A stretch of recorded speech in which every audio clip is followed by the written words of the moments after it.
goes through your mind when you hear the words virtual technology? For some people, they immediately recoil in horror because they think about something that's less than ideal. They think about something that's a compromise, something that's a trade-off. It's not as good as the real thing. And then there are others. When they hear the words virtual technology, they become ebullient. They become excited. They become enthusiastic because they see the potentially endless possibilities that virtual technology holds. So again, we ask the question, what about you? What comes to your mind when you hear the words virtual technology? Well, whether you're on the side that says it's not as good as the real thing, it's a trade-off, it's a compromise, or if you're on the side that becomes excited, ebullient, enthusiastic, we are here this afternoon to show each and every one of you how you can use virtual technology to drive impact. We're going to spend the next hour showing you how you can expand your access to the ever-growing pool of business sponsors, of subject matter experts, of influencers, both inside your organization and outside your organization. So that, and also we'll show you how to keep your costs low while you do that. We're also going to have a couple of live interviews. And of course, you may have heard a little rumor that there'll be a little show and tell. So, before we begin, some of you may be using a little virtual technology right now. How many of you are tweeting this event? Oh, excellent. Look at those hands. Well, may I ask that as you tweet, if you would include my handle, at Eddie Turner Jr., if you're going to tweet during this section about using virtual technology to drive impact. I'd like to tell you a little bit about the world of television. In television, there comes along an event every now and then where there's the presidential candidate that has announced their run. There's the celebrity. There's the entertainer. There's the star athlete that sometimes they're so difficult to get access to that if as a journalist you can score an interview with that individual, well, it's known as the big get. What happens is, if you score the interview, you have the big get, it can really bolster your career and your credentials. It brings notoriety to the broadcast association that you're affiliated with. And of course, there's lucrative advertising dollars for the segment when it runs. So now, what about you? What project are you working on back at your office? What change management are you trying to initiate for your clients? In your organization, what event are you sponsoring that could benefit from you scoring the big get? Executive sponsorship, the noted author, some external subject matter expert to come in and allow you to increase your level of visibility for your project, your credibility, and of course, the finances to continue to support that project and drive it through a new organization. Well, how do you do that? Sometimes there's one small problem. How many of us, for example, are here from the oil and gas industry? Oh my, look at those hands. All right. So, we're kind of having a little bit of a challenge right now in Houston Harbor. So, in the oil and gas industry, we are being asked to reduce our budgets, reduce our travel, and we're also being asked, in some cases, unfortunately, to cut our travel altogether.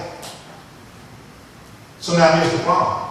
Even though we as individuals may not be able to travel, and our teams may not be able to travel, there's one thing that hasn't changed. Your ideas still need to travel. So, in terms of being able to secure that business sponsor, that outside SME, or yourself, being able to have those ideas travel, That still needs to happen. Business still must get done. You must still, as leaders in your organizations, as support personnel in your organizations, you must still play your part in powering up your business. How do you do that? Let me tell you a little bit about my time at a company called Hydrant and Struggles.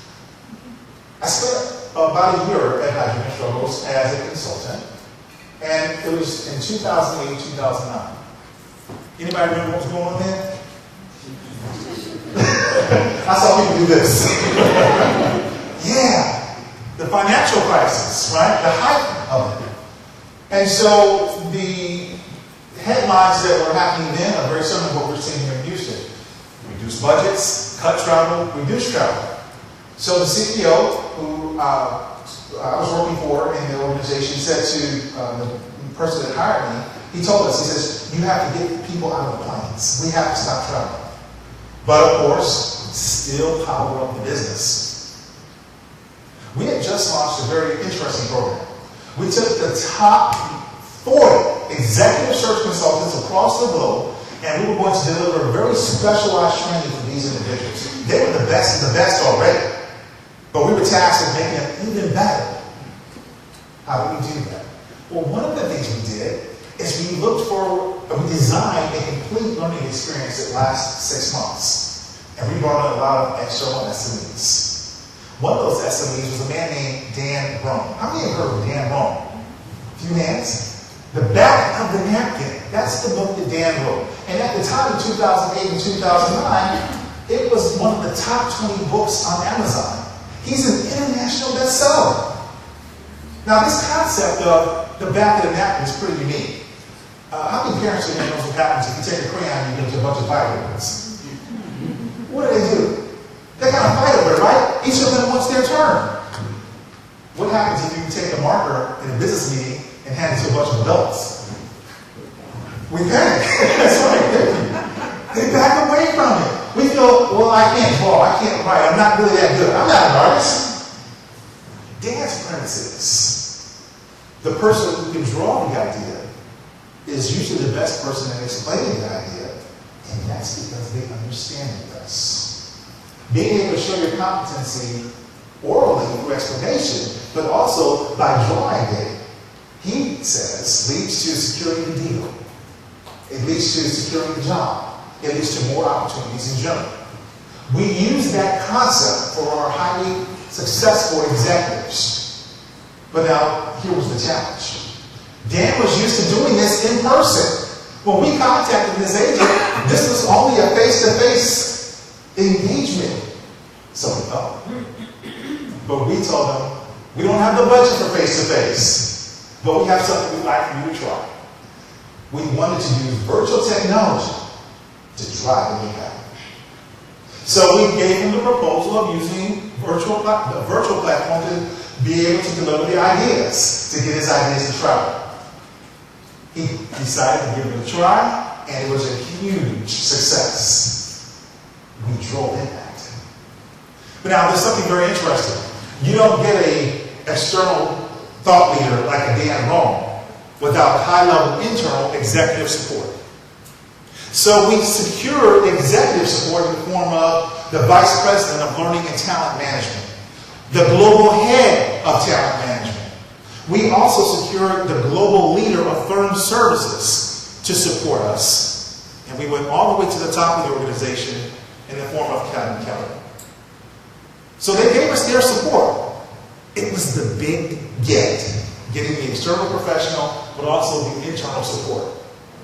Now, there's something very interesting about having your chief executive officer support you. They're very busy, right? And even though the rest of the firm may have had to stop traveling, of course, we still get them on the plane traveling and conducting business.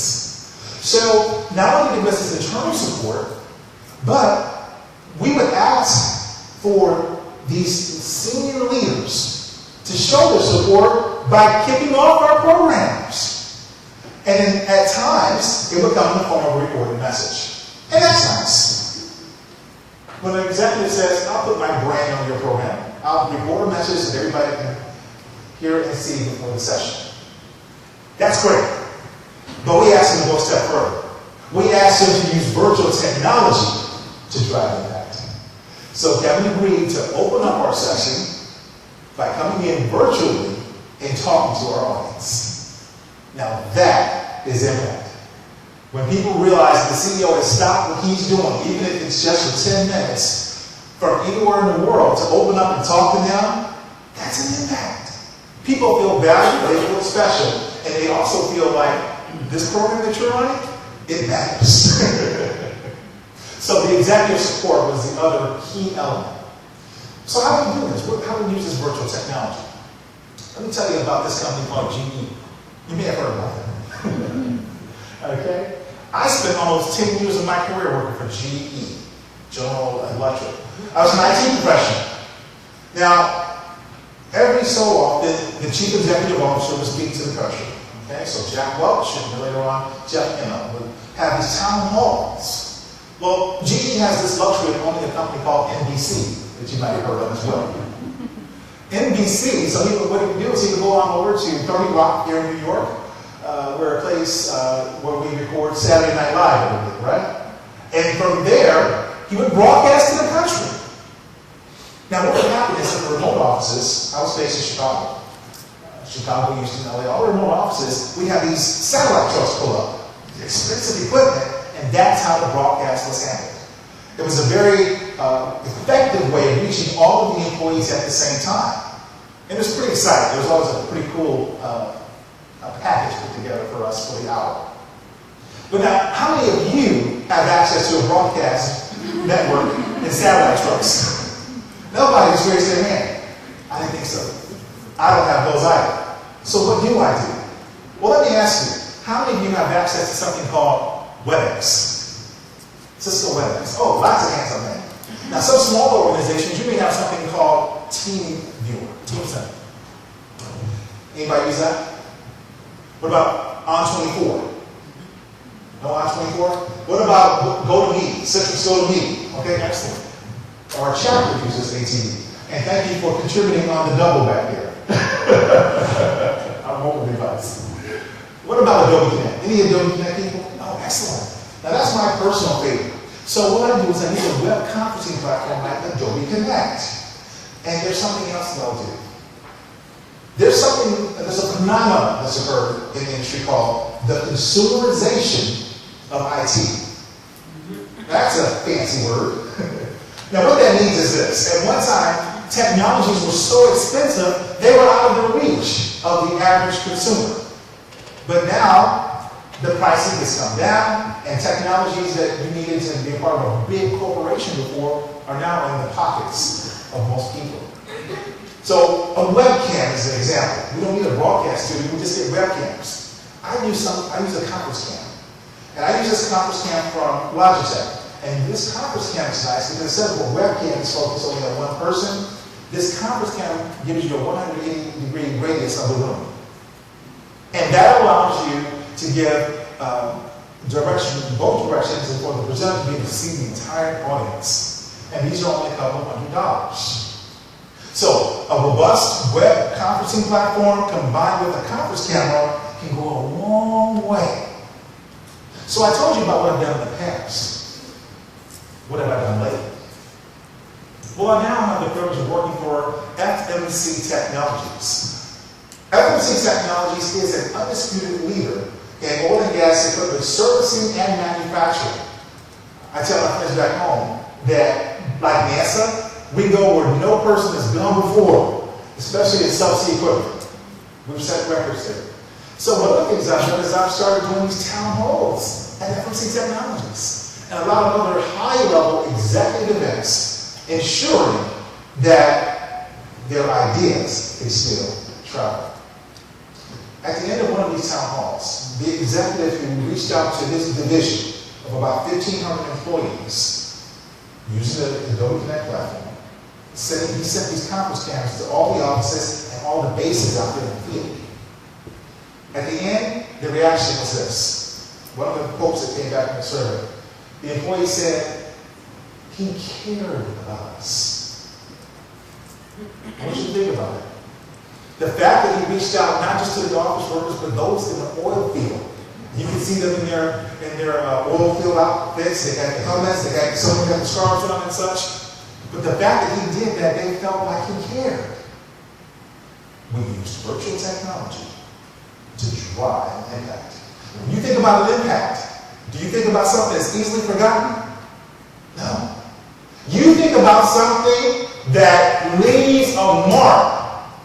It's not easily forgotten. And that's what we did. So now, would you like to see me walk the walk today? Would you like to see how this works? I want to tell you about Mr. Craig Weiss. Craig Weiss is the most influential man in eLearning. He's the CEO of a company called eLearning 24/7. He has an encyclopedic knowledge of over 650 different learning management systems.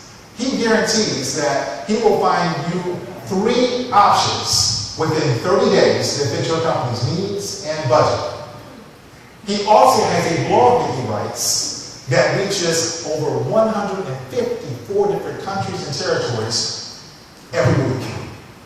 So, we'd like to introduce at this time Craig Weiss, who's going to talk to us about the future of learning technologies. Now, this will be interesting because this part I'm about to show you, I do this all the time. I've never done it in a live audience like this. Okay, so I'm going to get out of there, go over here, and Craig Weiss is waiting for us. Craig, can you hear us? I can, thank you. Can you hear me? Everybody can hear you, but my camera that I showed everybody is not working, so I'm going to actually turn this around and try to show you without losing everybody. And you can see what the audience looks like.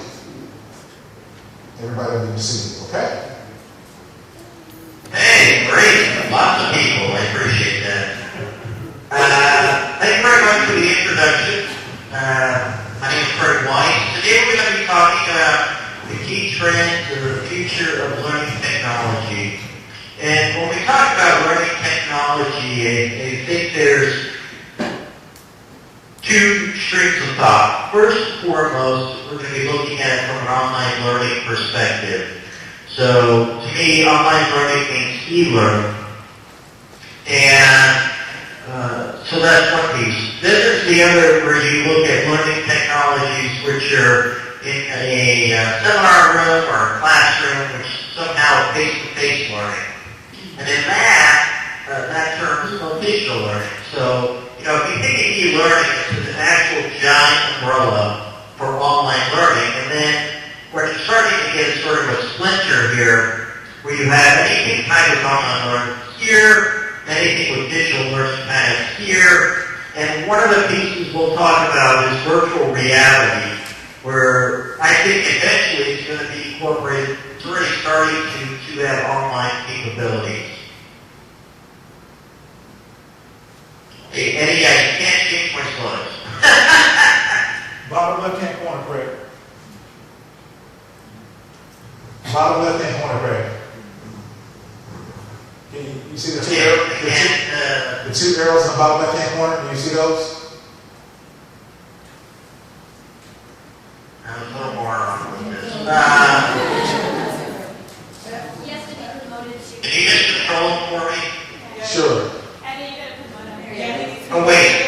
I got it. You probably Figure that out. No, so let me pause for a second. I gave him rights. He's just not at the presenter level. Go ahead, Craig. So, what it uses from a terminology standpoint isn't necessarily what everyday people use. For example, when we look at mobile learning, when the industry says mobile learning, again, the umbrella is e-learning. So anything under that is online, and that doesn't include mobile learning. So when the industry says mobile learning, all that means is that you can see their product if it's online via a mobile web browser, which means your smartphone or tablet or whatever it is. And that's all it means. Now when we say native app, so if somebody says, look, I have a native app for Apple or Android, all that means is that when you click the app, you access the platform or the product through the app. Again, opening up the mobile web browser. So when I say to somebody would you like to have online off capability in a native app, that means the app is a standalone. It would be on any type of an operating system, say Apple or Android. There's some slow growth in Windows 8.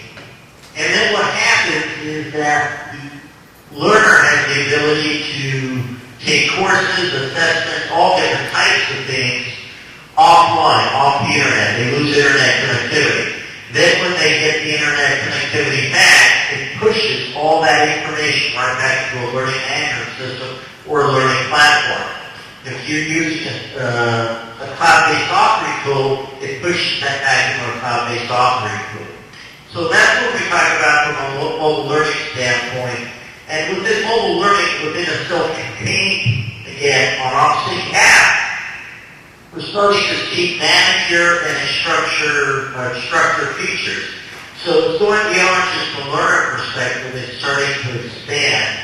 And one of the things I just recently saw was a vendor that now offers voice search capability within their mobile learning app. So that's kind of a unique angle. That's geolocation, which is really kind of nice to think about it. If you're having somebody attend a seminar, the instructor can easily see where they actually are if they're not in the room. So I believe that what you're going to be seeing is more and more apps coming down the platform, not just for mobile learning, but also for learning platforms. I won't go into the technical details of what that really is. Video in the industry, again, is something else.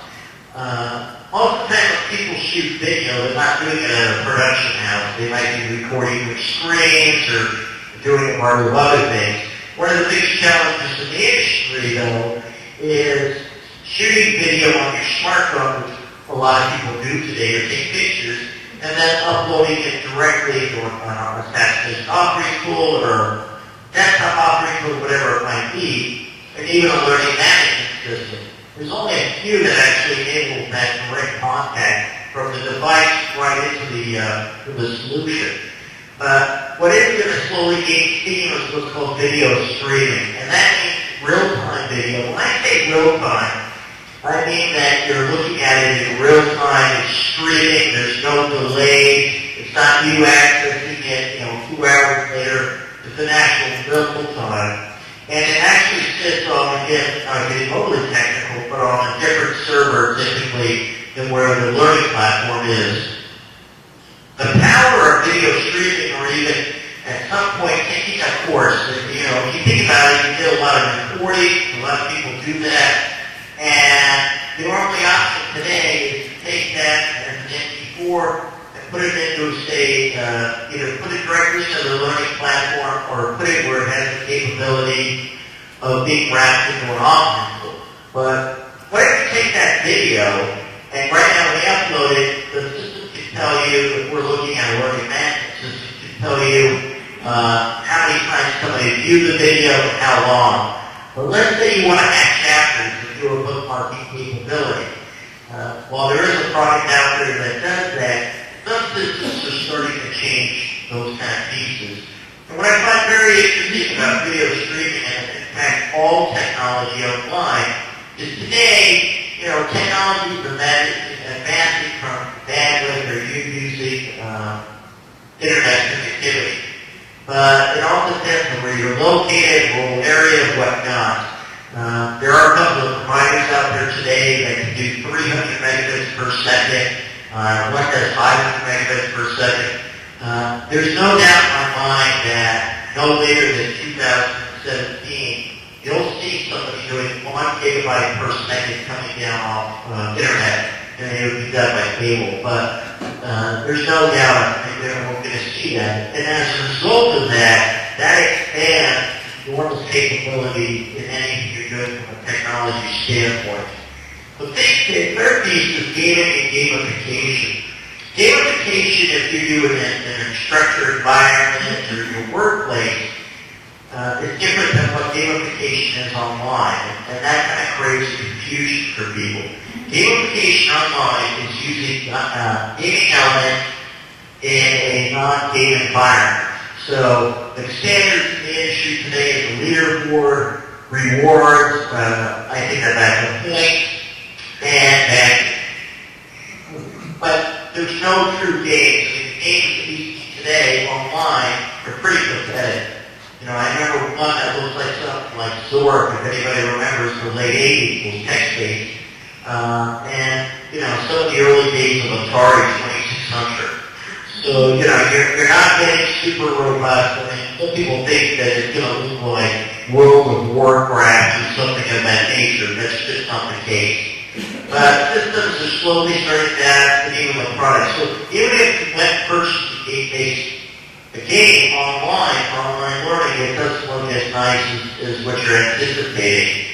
The next level of gaming, though, I believe, is going to include the capabilities such as a reward score. Because at the end of the day, whatever product you're using is an adult learning perspective, which is what's in it for me. And, okay, so I get 500 points. What do I do with that? A reward score says, hey, here's the points, you can change it in. And how does that advance from a technology standpoint? The client, the customer, not the learner, the customers would use a virtual wallet, and then the money would just be sliced down into it, whether it goes to gift cards or whatever it may be. The next stage, of course, is the built-in badge library, right? Because there's people that don't know how to build badges. Then the final piece, I believe, in the next step of the capability is actually creating games that people want to learn from.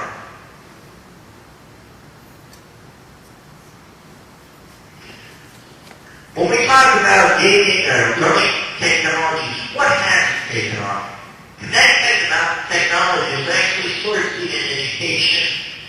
There's medical schools using it where people can look like they're working on a patient when there's actually no patient there, so they can brain type of things. I've seen it in some warehouse capabilities where, let's say I want to have somebody physically doing picking that.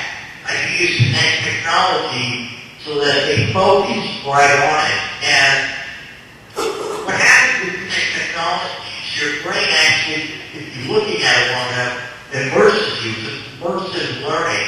And if anybody said, Connect technology, a lot of people think it was created by Microsoft. It was actually created in Cambridge, England. It has nothing to do with Microsoft. And you can even do Connect technology today on a mobile device, specifically a tablet. And that's one big thing to talk about. Tablets are ideal for families, or are ideal for teaching courses and whatnot. A smartphone is very good if you're doing, say, PDF information, or you're shooting video or whatnot. To me, if you're going to utilize, it's not made for taking courses. Nobody wants to take a course on one of those, really watch long video. But if you use a mobile device as a form of technology in face-to-face or some kind of training, then it can be very effective. So you can use the apps that are already in a smartphone or download for free, and then have your learners utilize it, your employees or whatever. From a customer standpoint, probably not. Augmented reality. People love it. If you've ever done an augmented reality app, what you do is you have your mobile device, you look down, and you see all this information that you wanted to see otherwise. So it actually kind of puts what we call an overlay over that. You may see real-time Twitter feeds. You may be able to see communication between the folks. You can tie it into Connect technology. Again, I can go into a conference room, and that conference room, in fact, if I'm just looking at my mobile device, completely changes to whatever my augmented reality technology involves. The third piece is multiple delivery models.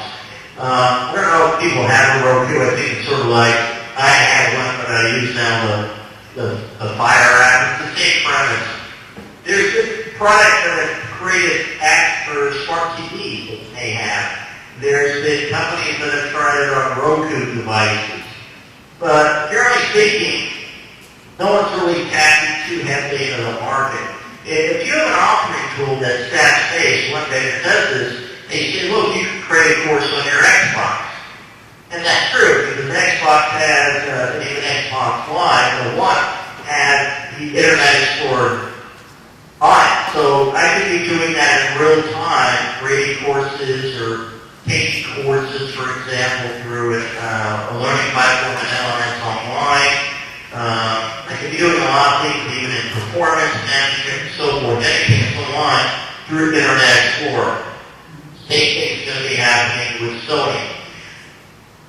The third piece that I go into is where we are now. And to me, I think we are looking at 4 different stations of where learning technology is going to go. First and foremost, we've talked about games. It's going to change eventually. And there are, again, I see some people go, look, my game can play on a PlayStation or whatever. But A, it's not robust. B, I don't really see too many people running to go home to play a game on their gaming devices that's an online learning game or a learning game. I just don't see that. I know a couple of companies that have actually done World of Warcraft, which is a game that plays on it. I remember one company, I went to a presentation a few years ago, and they really never played the game. So the director of training, the training department, gave all their employees access to World of Warcraft to learn about leadership development. But what they didn't know was that there's people that play the game that use a term called PK, which means people killers. So all they do is go around and kill the other participants. And sure enough, that participated. And they ended up pulling it. Just recently, I talked to a company that now does World of Warcraft again, and they calling it abuse. But it all comes down to understanding those games and really how you're going to maximize online the advantages of gaming from a learning perspective. I mean, I wouldn't pick World of Warcraft as necessarily something I want to do from a gaming perspective. I would find something that's sort of across the board that doesn't really have a lot of gore. Everybody's different. Virtual station to me is really the enormous possibilities of learning technology. I remember when Google Glass came out, you may even see the article still today, and a lot of people in learning, development, and training was raving about how Google Glass is going to change everything, this is going to be amazing, yada yada. In fact, I saw an article just about a month ago. The problem is Google yanked Google Glass and claimed that it was only a testing product, which it wasn't. You don't sell a testing product for that money, and that it's a work in progress, and it may or may not come back in a few years. But what is out there? There's currently virtual reality products today, and there's more coming into play that offer these sort of capabilities that, you put it on a virtual reality device, it's this thing, it goes over here, and on your eyes, and then you go into this immersive learning experience. And right now, it's specifically geared to games, and that's why people are going to be doing VR. They're focusing on games. Down the road, it can completely change. And I know of one vendor who's actually creating apps or the capabilities done through online. So they're using the VR device, it goes online. They can do their online learning through there in that regard. Obviously, it's limited, but it gives somebody, if you're looking at it from a course perspective, you can actually put the person in some way into a course. The big thing I believe is a lot of people talk about virtual reality, they talk about Oculus Rift. Oculus Rift is this, if you go to a show, I don't know if it'll be an ATV show, but they were there last year, and it's cool device, you put it on, you're really amazed. But the problem is it's not available for customers yet. It won't be until 2016. It's also kind of pricey. In order for VR virtual reality to pick up, away from just gamers, it's got to be a price that somebody's going to typically pay. I don't think, maybe up to $200 would be maximum. 100 would be ideal. And so, until they get down that price, it's just going to be gamers. To me, the greatest possibility of virtual reality is what's called HoloLens. And HoloLens has been created by Microsoft. It's still in test mode. Scheduled technically, it's scheduled I think for 2016, whether it happens or not. But what it does is it actually actually goes beyond the gaming capability. You can actually see, say, a web browser that's, of course, not really there, but it appears in front of your face. You can move a gesture free through there. You can go to a website.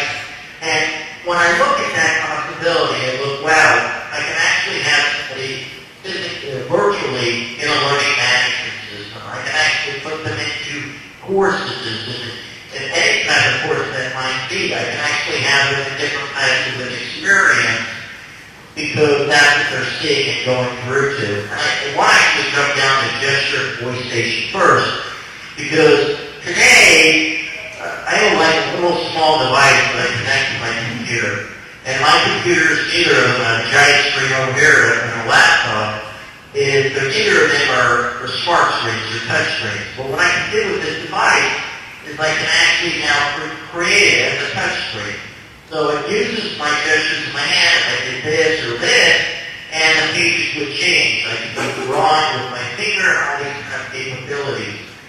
Voice, you can do it today with Google search. You can use voice capabilities. Again, there's a vendor that's really put it within their app capabilities. But to me, that's another area that's to go. I mean, when you think about it, instead of having using a mouse, you can just say to your voice, you know, I want to take this course, or move this into some other place and put that in there. Which gets back to dealing with a mobile station. And again, smartphones are great for calling, but they're not ideal for learning, in my opinion, or training. I mean, if you're doing a to-do list, or you're going on site and you're making sure somebody completes the task, that's one thing. And if you're going to do that, you really want digital signature. But anyway, that's one thing. But when you think about it, how many people read a book on a smartphone? The next really kind of thing in between that is a term called phablet. P-H-A-B-L-E-T-S. And phablet, the latest iPhone is an example of going towards a phablet. It's a much bigger screen. The 6 Plus is. The new Galaxy is a much bigger screen. So you're not going completely as a typical tablet for the iPad Air, for example, or into the iPad. It's a much smaller screen, but it's not a tiny screen like a smartphone. And everything's pointing to the tablet taking off, so they can utilize it. To me, another big player, I believe, it's not really on mobile per se, but it is. It's what they call hybrids. They're called two for one or two, and then the number 2, 2-1, T-O-1, 2-2-1. And what that means is the Surface Pro 3s from Microsoft do it. There's other brands, small one from Dell, Venue, same action. So it's a laptop, but I can remove the top, and now it's a tablet, and I can do the mobility.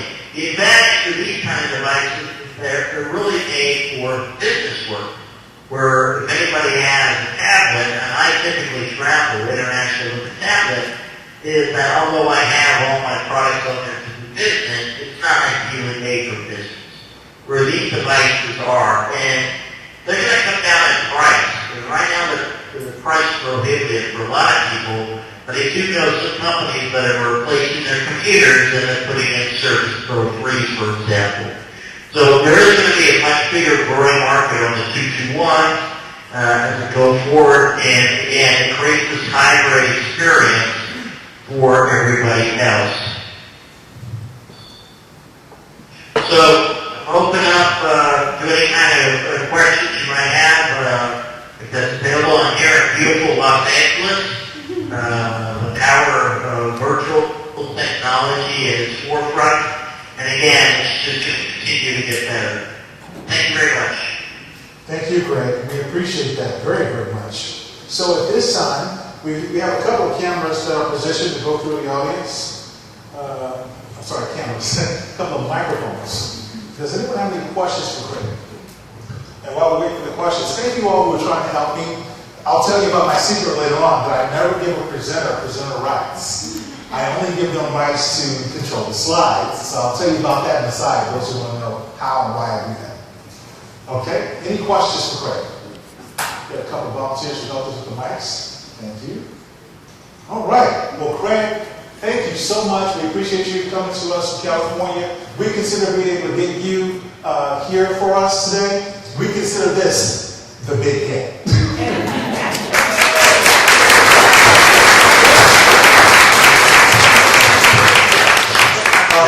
Craig, before we let you go, Debbie wants to know, did you get your ribs yet? I have not got my ribs. I'm excited. They'll be there today. She says they'll be there today.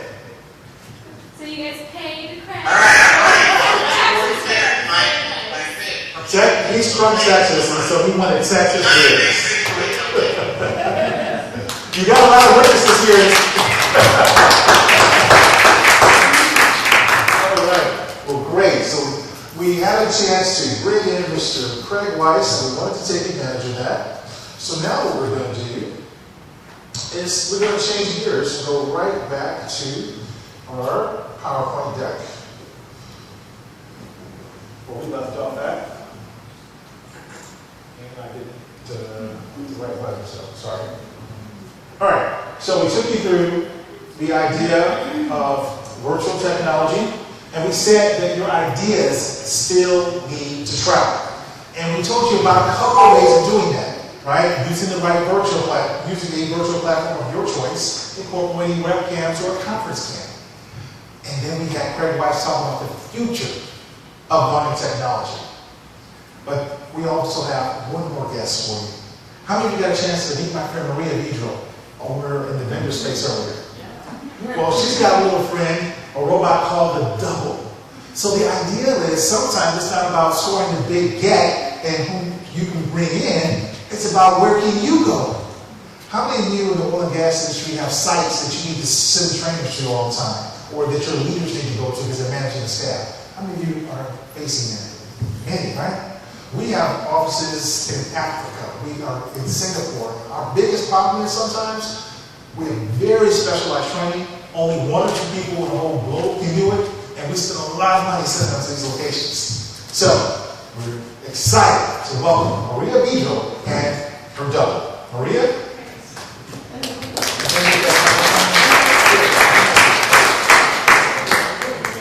Thank you.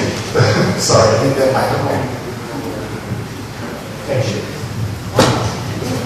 Thank you very much, Eddie. I'm really pleased to be here. How did I find out about the Double? Well, it was a nice, warm summer day in Chicago, and I was at one of my engineering clients, and they said to me, "Do you know about our robot?" And I said, "No." And they said, "Well, let us show it to you." So they took me into the conference room, and they had the Double, and they said, "This is our robot, the Double." And I said, "Okay." And they said, "We use the Double. Our president is from Nigeria, and he spends a lot of time in Nigeria, and he wanted to find a way that he could still connect with his team here in Chicago. So he found the Double.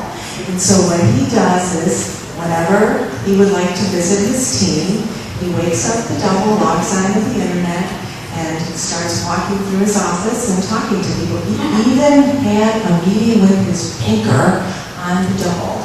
The banker and the controller were in Chicago, and the president was on the Double at the table.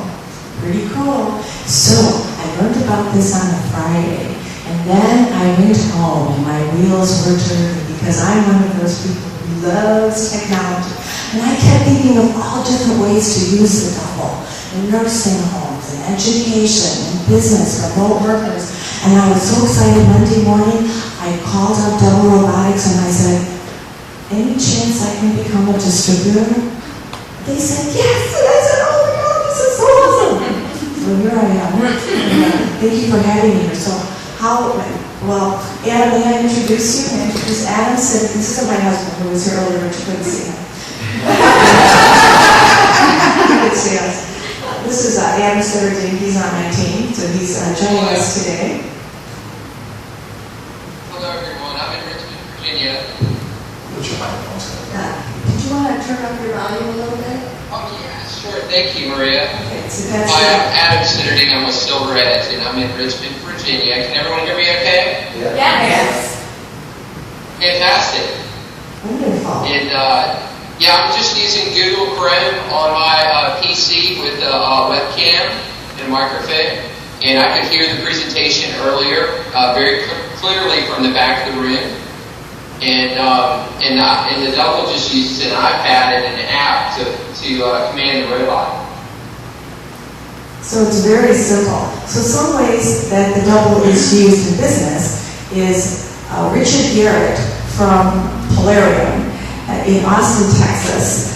He met the love of his life, and she lives in New York.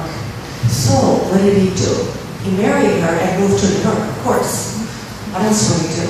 But he still needed to be the CEO of this company here.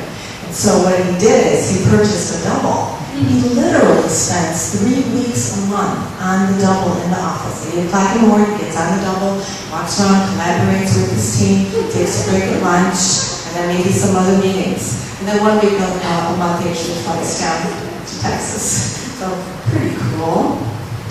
Other ways, education. How is the double used in education? Well, I've come to understand that in our educational system, that we hire teachers to bring in new ways of teaching the children, new curriculums. And when that happens, for example, a school district will hire a teacher. This happened, I was starting from Chippewa Falls, Wisconsin. Anybody here from Wisconsin? Well, Chippewa Falls, Wisconsin. And they got a grant of $30,000 to bring in teacher trainers to improve their remedial reading program.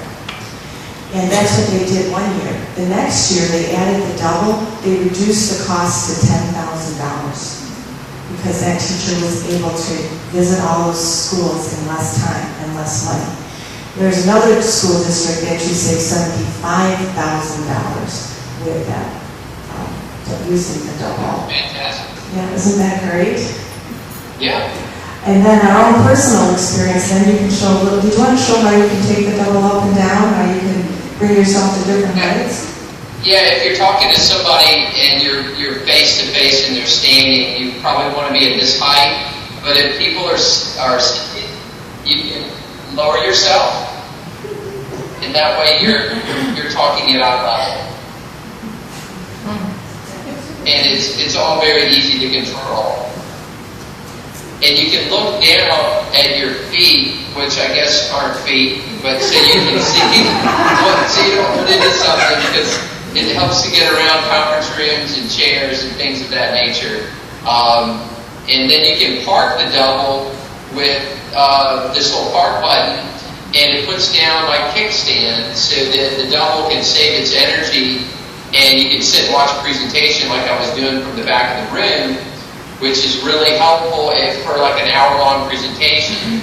And I've worked with Maria and conducted meetings on the double in a conference room, which is really great. It works really optimally in a room with an audience that's listening, because I can hear everything in the room.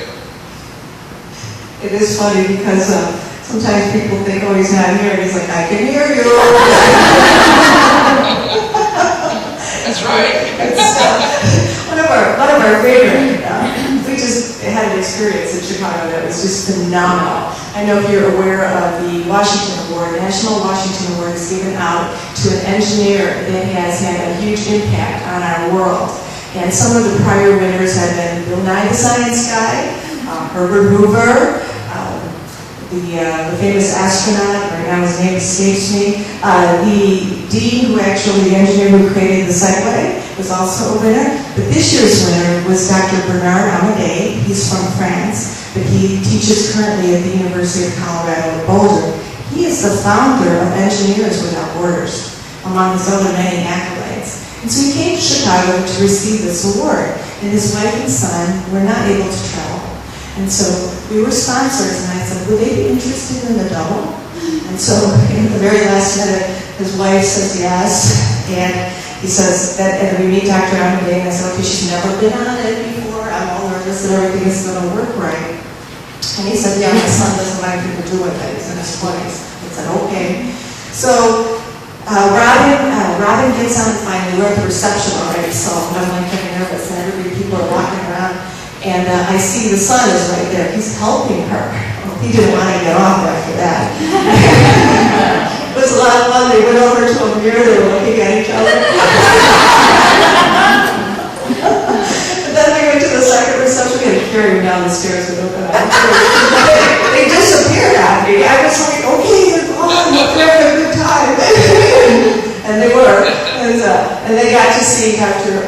receive his award and give his presentation on engineering with heart, which is near and dear to his soul. And afterwards, Dr. Armit told me, he said, my son has not seen me present maybe once or twice ever, and it really touched his heart. So technology like this can touch your heart. So Adam, is there anything else that we want our delightful audience to know about the double before we sign off? Yeah, it's really fun. We love fun. I love to see people's faces when I go by them in a hallway at a conference and I wave and they realize that I'm a living, breathing human being, and it's fun. And we have a lot of fun with technology. Maria delights in using technology to help our clients be successful. And so it's just a delight to work with her and do this. So.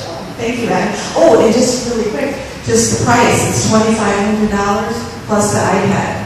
The audio kit is only $99. Your charger, so you can back yourself in and not have to rely on others to charge you, is $299. And there's a big shipping case for $690. So under $4,000, and that's really leverage engineers, leverage the technology of the iPad to create. So delighted to be part of that team. Thank you all very much. Maria, when did you guys launch the double? I'm sorry? When was it launched? So it was launched a year ago, December. So it's fairly new, yes. And their plan on adding to it is to use the existing technology so it's backwards compatible. How long does it last? Like between charges? The battery power is about 8 hours. Yeah.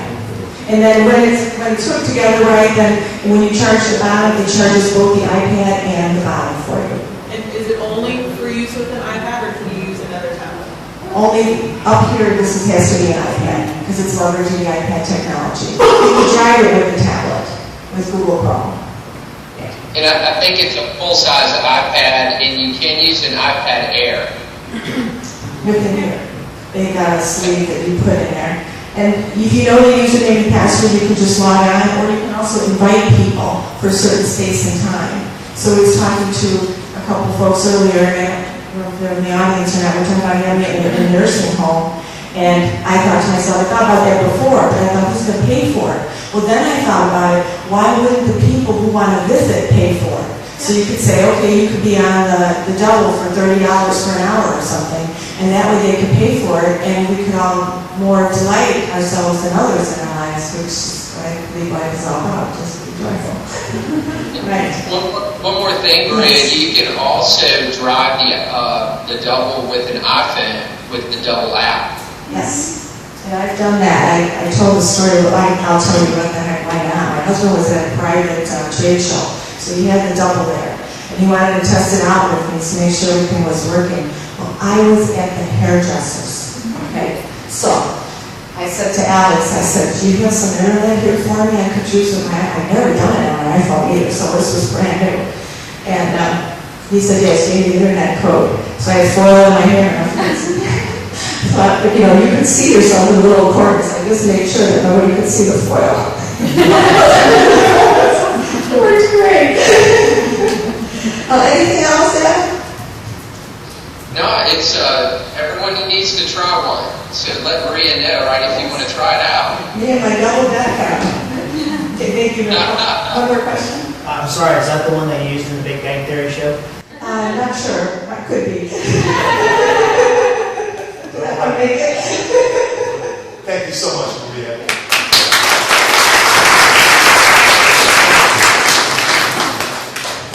Thank you, Hey, thank you so much. All right, so we have talked a lot today about learning technology applied. We talked about over the last hour how you can use virtual technology to drive impact. And we showed you how you can expand your access to subject matter experts and influencers even outside of your own company. And we showed you how to do it by saving money, right? Web conferencing tools, web cameras. The other thing we did is we gave you a couple live examples in the way of Craig Weiss, who came to us virtually, and Maria coming here through the double, bringing in Adam from the double. Okay? So, we started off this session asking you a question. We said, what comes to your mind when you hear the words virtual technology? And we said that some may feel less than enthusiastic, thinking that it's not the optimal experience, but others are excited about the endless possibilities. Well, regardless of which side you fall on, we hope that now, more than ever, each and every one of you is convinced that you can use virtual technology to drive impact.